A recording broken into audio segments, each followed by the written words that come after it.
They say if you see a candle burning in the old graveyard past midnight, you must never approach it. Never. But Mark didn't believe in warnings. He wanted to film proof for his channel, to show how silly urban legends really were. The graveyard was a sea of crooked stones, the earth swollen as though it still tried to breathe. The night was moonless, silent, and colder than it should have been. Then he saw it.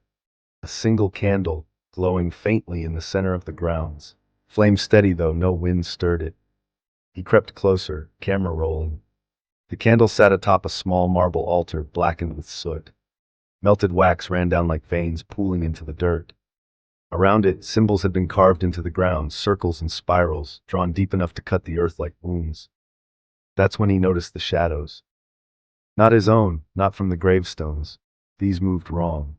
They leaned toward the flame, stretching thin and twisting unnaturally, as if thirsty for its light. Mark swallowed and raised his camera higher. A whisper slithered out of the darkness. "Do not snuff it out." But the dare burned hotter than fear. He blew. The flame died instantly. The graveyard plunged into blackness. For a breathless second, all was quiet. Then he heard it, the wet scrape of something rising from the soil. Fingers, pale and slick, broke through the earth around him, curling like spiders.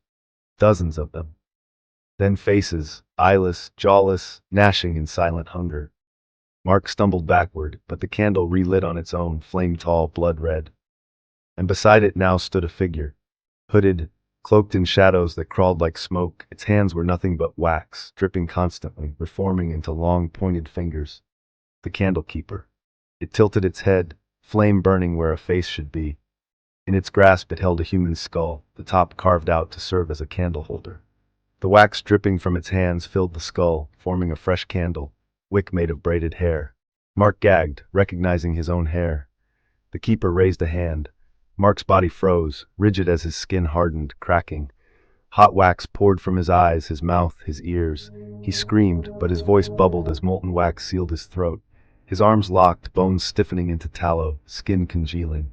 In moments he was no longer flesh but candle. The keeper set him on the altar beside the others.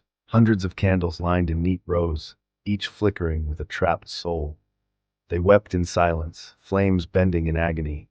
When dawn came, hikers passing the graveyard saw nothing but graves.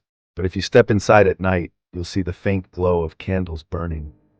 Look close enough, and you'll see faces, melted, screaming, flickering in the light. And somewhere in the dark, the keeper waits for the next flame to go out.